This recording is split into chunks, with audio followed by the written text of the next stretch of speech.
Hey everybody, I know it's been like forever since I've done a video, and this one's probably going to run very long. It's a subject I don't talk about a lot, but I just felt like today it was something I needed to get off my chest. I have borderline personality disorder, and a lot of people don't understand it correctly. They think that people with borderline are drama queens. They like drama. They like to start everything. They take things and they twist it. And there's quite a few things people need to understand about borderline. No, we honest to God don't like drama. In fact, we all dislike it with a passion. But the problem is drama finds us. I was talking to my mother-in-law the other night, and I was upset because my brother, who is a 40-year-old grown-ass man, decided to leave the toilet seat up again. Okay, there are two girls in this house. You're a guy. We don't pee standing up. And it bothered me that, as usual, he didn't put the seat down. When my fiance can do it, and he's a guy. He's a 4-year-old grown man. He can put a seat down. Now, to most people, that's no big deal. But I have no gallbladder, and I have IBS. So when I have to use the toilet, I have to use the toilet. And sometimes it's hard to hold it. And then having to turn around, put the seat down, and then go is treading very shaky grounds. So it upsets me. So when I got done using the bathroom, I went out and I voiced my opinion about how upset it makes me that Danny, being a 40-year-old man, cannot put a toilet seat down. He's grown. My autistic, nonverbal grandson can put a toilet seat down, but my grown brother can't. Give me a break. Well, my mother-in-law is like, it's no big deal. I said, look, this is one thing you need to understand. Just because it's not a big deal to you doesn't mean it's not a big deal to me. And I'm not asking you to agree with me.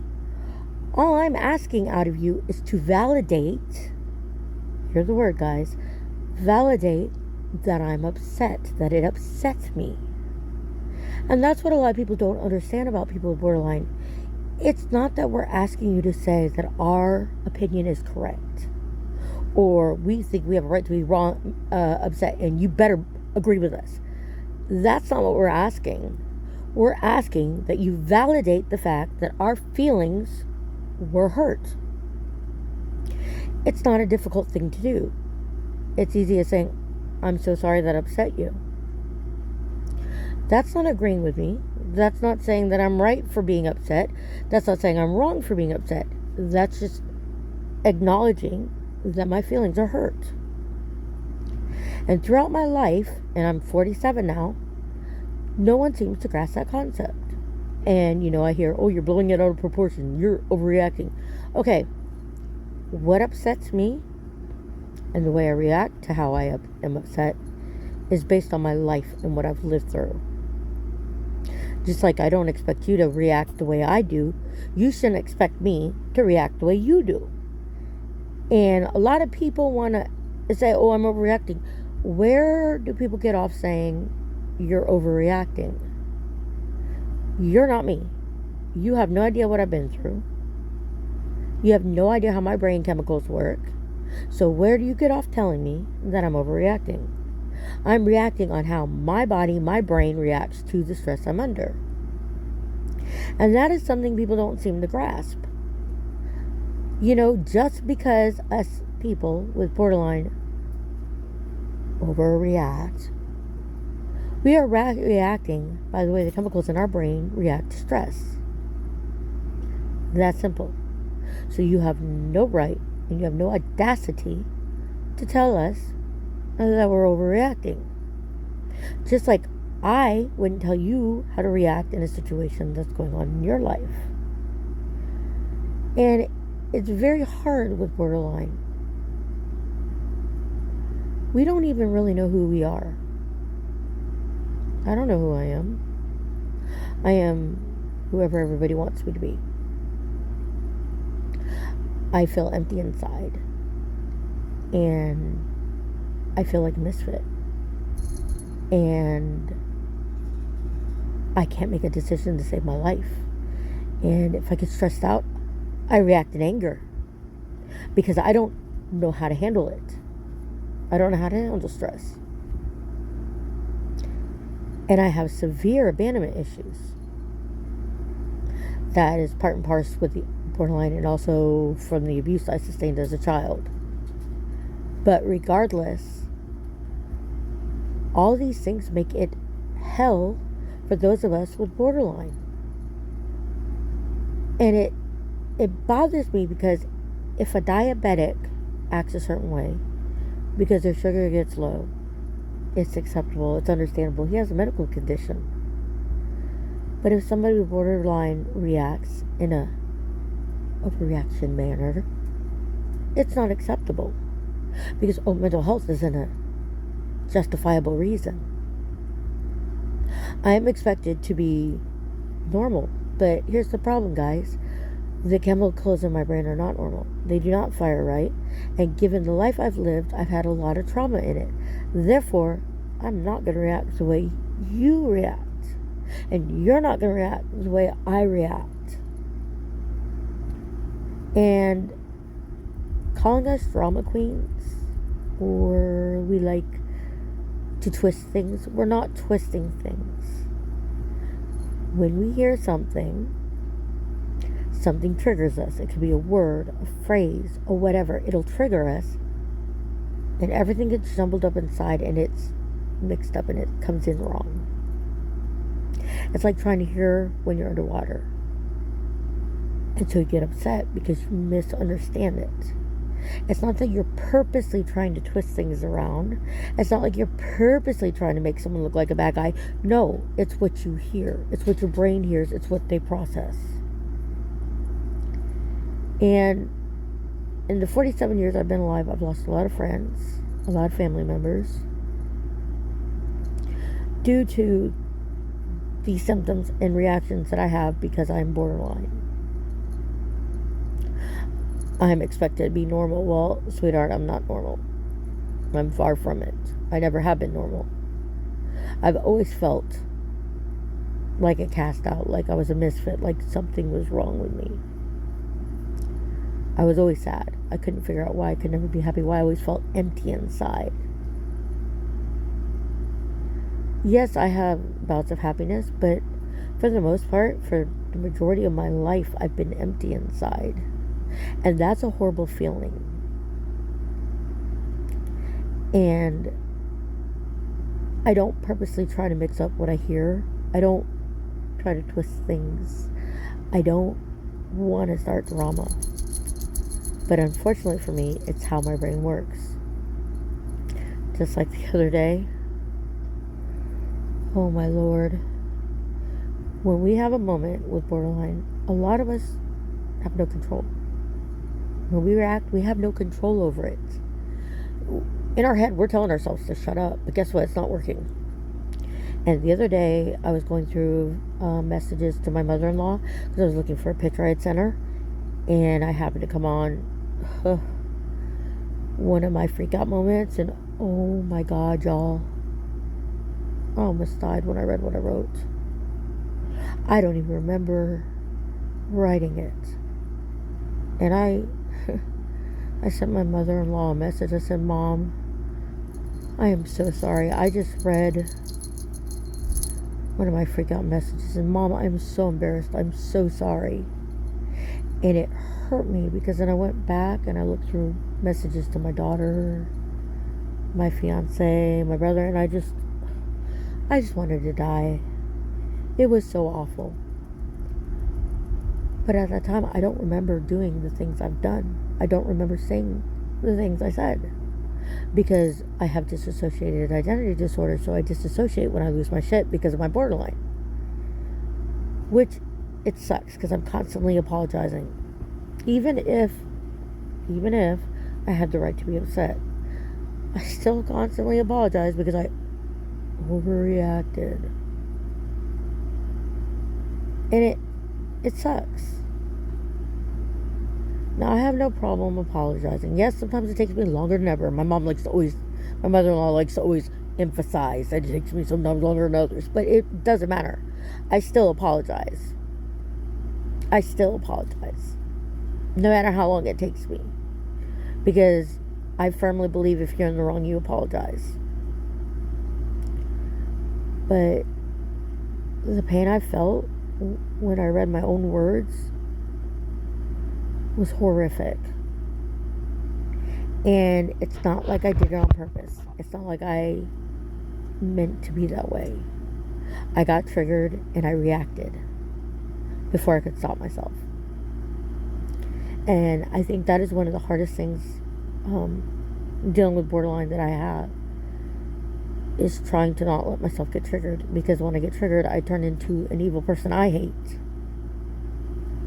And it sucks. And so people need to realize, just because you think we should react away, or just because you think we're overreacting, or just because we lash out, it is not an intentional thing in any way, shape, or form. Everybody has chemicals in their brain, and they all react a different way, and the neurons hit a different way. Unfortunately for us, we have a hiccup in the system, and then it decides to go haywire, and there you are, crazy woman or crazy man. And it sucks because it tears relationships apart. It tears family members apart. It tears friends apart. And it tears the person suffering from borderline personality disorder completely apart. We walk around in shells because it's like, we know if we lose our shit, we're going to push someone else away. And it's so hard to make people understand. I'm not asking you to agree with me. I'm not asking you to say that my reaction is correct. All I want is the validation that I'm hurt. I really don't think that is such a difficult thing to ask of people, but it seems to be. Now, I've really been trying to not let myself get angry, because after reading those messages, I was mortified. And I know I'm not the only one out there that does that. And I know that I'm not the only one that doesn't realize how bad we can react. And, borderline is still in its infancy. They're still working on getting to the bottom of what borderline is. I was screwed because my father had it too. So, living with him was like walking on eggshells all the time. You never knew what kind of mood he was in. It was kind of scary. So I got screwed one way or the other. One, because I was a preemie and I had a heart problem and I had health problems from birth to 5. And basically, borderline will develop if you're under a lot of trauma from the ages of birth to 5 years old. And also if it is something inherited. A lot of people with borderline have sexual trauma. I have that.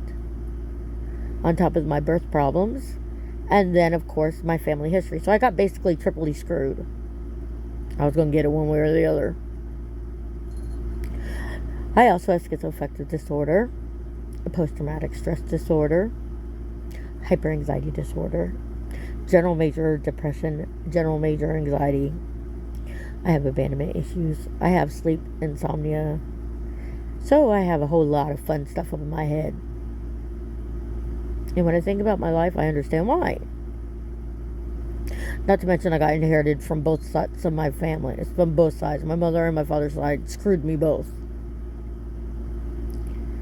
And what scares me is if I passed it to my daughter. And here recently, she's 27 now, she has a lot of problems with anxiety attacks. And I keep telling her, you need to see a doctor, because I don't want you to do what I did, which was wait forever and try not to deal with it, because I didn't want to be a head case. I didn't want to go to a psychiatrist. I didn't want to take medication. And because of that, I destroyed so many relationships that I could never fix. But alas, my daughter is like I was, hard-headed, and she doesn't want the stigma. And it sucks when you have mental health problems because it's a stigma. Just like back in the days when there were children that were mentally retarded or had birth defects or whatever, they were stuck in an insane asylum because they were trash. And people with mental health disorder are looked down on so roughly, like we're trash. And if we had diabetes or high cholesterol or anemia, oh, it would be fine. It's understandable. That's a medical condition. Yeah, that's understandable. But if you say mental health, oh, you have mental health problems, huh? And then the greatest other thing I hate is when people want to say, I'm trying to use my mental health as an excuse. Really? I would like one person to sit inside my head for 5 minutes. They'd go insane. All the thoughts that run through my head. All the fears that go through my head. All the self-sabotage that goes through my head. And you think I'm going to use it as an excuse? Oh, you are so wrong. If I could have anything else in the world, I'd take it over mental health problems. I would. Diabetes, I'd take it. Heart problems, I take it. High cholesterol, I take it. Anemia, I have it. But I take it. Mental health is so a stigma, and people look at us and dismiss us, and it sucks. And the world needs to realize that mental health is just as much a medical condition as any other medical condition, and we should be treated with just as much support as someone else who has a medical condition. But a lot of times we're not. We're dismissed. We're belittled. We're made to feel horrible. That is why so many people don't go to the psychiatrist. That's why so many people refuse to go to counseling. Because they don't want to be that stigma. I didn't want to be that stigma, and I destroyed so many relationships because of it. And even when I try to explain I'm the way I am because of my mental health problems, it's dismissed and said that it's just an excuse. It's not an excuse. It's the reason. Just like if you can't eat sugar because you're diabetic. It's not an excuse. It's the reason. And that's the thing. My uncle Harold, who I loved so much, he had mental health problems and he used drugs to deal with it. And when I was young, 14 or 15 years old, my Uncle Harold committed suicide. And my dad felt awful because it was the one time when my uncle called. My dad didn't pick up the phone because he just didn't want to hear him. And that's when he ended his life. See, I'm a cutter. And a lot of people are like, why do you cut? That's stupid. Well, I'm going to tell you why people cut. The physical pain gets rid of the mental pain that you go through. It takes your mind off of what's going in your head. And it alleviates the problem. It's not because I'm trying to get everybody to feel bad for me. It's not because I want people to look at me and go, oh, that poor girl. No, it's because I'm trying to get rid of the pain that's up here. That's why people cut. They cut because the physical pain takes away from the mental pain. There is so much of mental health that people ignore or don't validate. And then when people lose their shit and kill people, or lose their shit and they kill themselves, then it's like, oh, why didn't you get help? Okay, well, why didn't you support me? Why did you always put me down because I overreacted? Or why did you say, oh, you just screaming for attention because you're trying to say you want to kill yourself? You're not really going to do it. Don't ever say that to someone. Because the one time you say that to them, they're going to do it.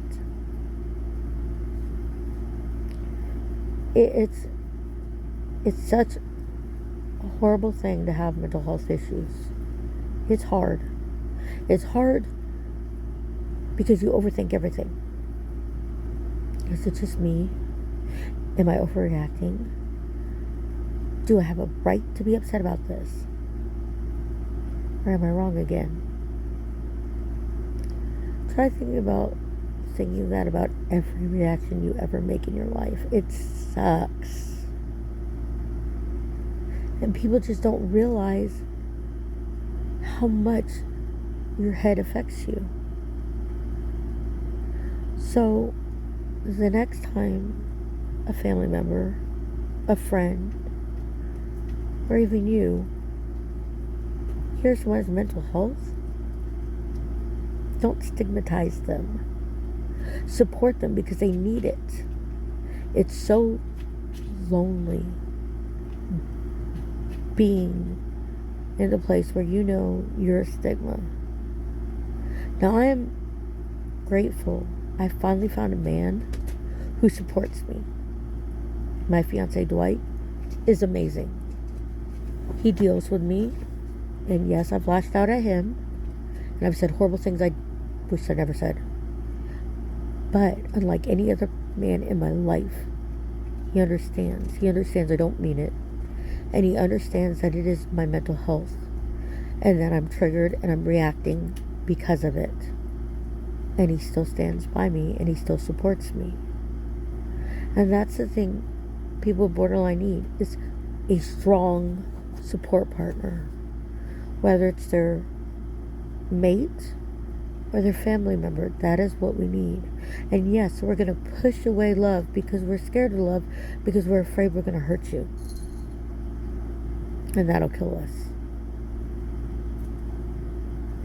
So I know I rambled on, and it's been a pretty long video, and I'm sorry about that, but I felt the need to discuss a little bit about what living with mental health is like in borderline personality disorder, and the stigma and the wrong perceptions people get with my disorder.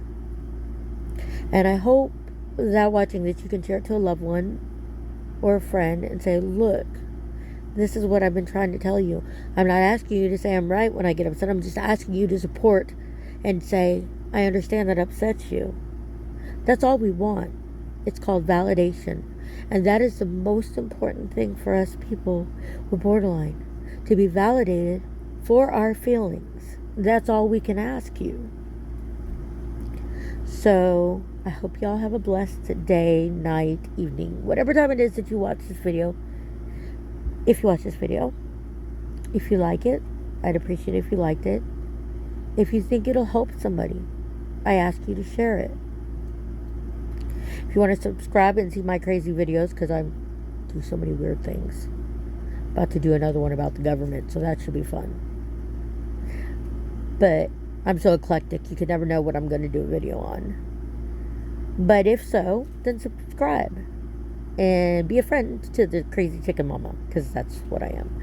Right now, currently, my chickens are all quiet. So this is the first video I've ever done where they're not crowing every 5 seconds. It's a miracle. I guess they knew it was a very strong subject.